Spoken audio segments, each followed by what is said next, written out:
Guys, good morning. Welcome back po sa ating YouTube channel updates. So, may update po tayo ngayon guys. Ang steel po ng Batangas, Laguna, Rizal at Quezon Province.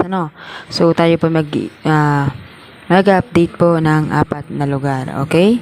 So, ang susumadahin po natin ngayon ay ang steel po ng Batangas. So, ngayong araw po ay Petsa 2.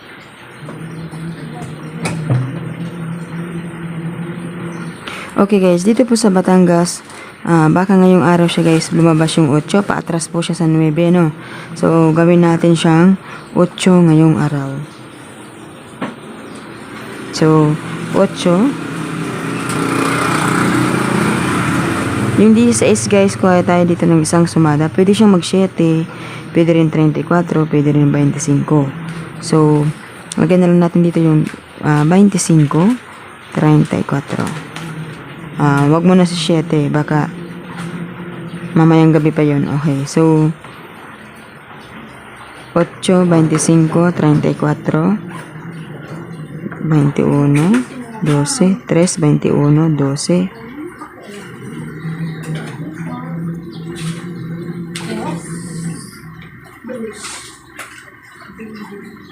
15, 16, 17. Okay. So, pwede siya guys mag 8, 25, 35, 17. So, kung mayroon nga pong isa dyan guys, so pwede naman guys si 26, 7, 30, at 18. Yan. So, yan po ang isang isa pang pwedeng lumabas. 26, 7, 30, 18. Yan. So, yan po ang ating sumada dito po sa steel ng Batangas. So, ngayon, punta po tayo dito sa steel po tayo ng Laguna. So, kung Laguna naman tayo guys, ano po ang pwede nating sumada sa Laguna? So, kahapon, naglabas ay 22, 29, kapit, pumpiang in-check. Meron naman siya guys chance na magpumpiang. Tulad po ng Batangas, meron din siyang chance na magpumpiang. At yung Laguna ay meron din pong chance na magpumpiang. Meron po siyang mga chance kasi meron po siyang mga patalandaan na pinapakita. So, ngayon, dahil nag-23, 15, so baka ngayon guys ay mag-13, 12. Kapit yan guys, no? Pwede kasi siyang magkapit. 13, 12, 14, tsaka 11. So, 11, 12, 13, 14. So, nagbilang yung sumada natin. 11, 12, 13, 14. Okay, so yan na natin sumada. So, meron din isa. So, bigyan ko rin kayo ng isa. Pwede siyang mag 5, 3, 24, at 31. Okay? So, yan po ang ating sumada dito po sa steel ng Laguna. Ayan. So, ang next natin, punta po tayo dito po sa steel ng Rizal. Okay, sa Rizal po tayo. Okay, yung Rizal naman natin guys ay naglabas po yung 11 Gs. Tingnan nyo, pati yung Quezon 11 Gs, 11 Gs. So, kinukuha-kuha lang nila yung mga sumada, no? Pinalipat-lipat lang. Okay. Ba't ganun? Okay. Mali yung ano ko guys. Dito lang pala sa kabila yung mali. Okay. So, nagtaka ako bakit Petsa 2. Okay, so ngayong araw guys, pwede siyang mag 24, 20, Gs, at 4. Okay? So, dito po sa steel ng Rizal, meron po siyang chance na mag 24 dahil po sa 15, 6, sumada ng 6, tas 33, ang nawawala ay si 24.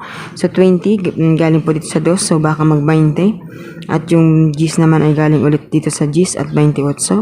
So, pwede rin si 37. Okay, yung 4 naman guys ay galing sa 31. So, 2, 4, 6. So, baka mag 4.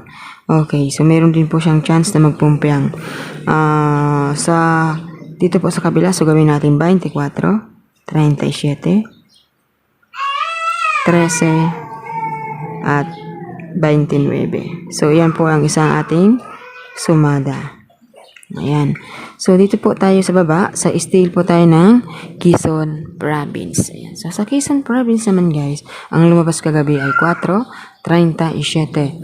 So, ngayong araw ay Pitsa 2. Di ba guys, meron ako sa inyong binibigay na mga technique or mga idea na kapag patapos yung buwan or papasok yung panibagong buwan, ay talagang lumalabas po yung mga mabababang numero. So, huwag po ninyong iwanan yung 2-1, mga 1-10, mga ganong numero guys.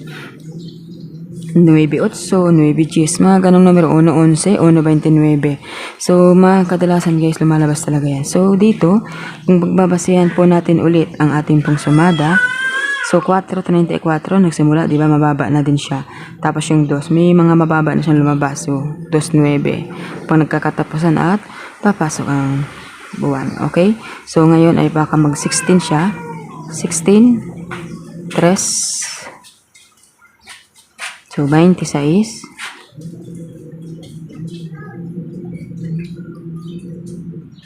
Once, 21. So, 31. Okay?